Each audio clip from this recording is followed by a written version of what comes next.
কুলি পিঠা ভাজা শেষ করে পাত্রে রাখতেই এক বিড়াল এসে সব পিঠা নিয়ে চলে যায়।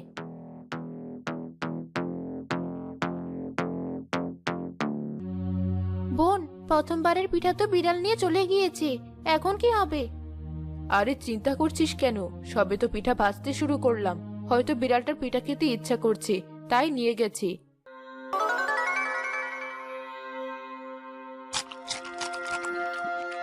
কি স্বাদ তাল পিঠার! কতদিন তালের পিঠা খাইনি, আজ মন ভরে তালের পিঠা খাবো। তোরা দুই বউ আমার গাছের তাল দিয়ে পিঠা বানাবি, আর সেই পিঠা আমি একাই খাবো।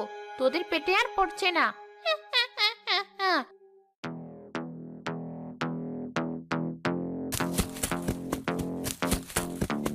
ছোট, ধর ধর, সব পিঠা নিয়ে কুকুরটা চলে গেল, সাথে ডালাটাও নিয়ে যাচ্ছে। পালাতে দিস না জানো।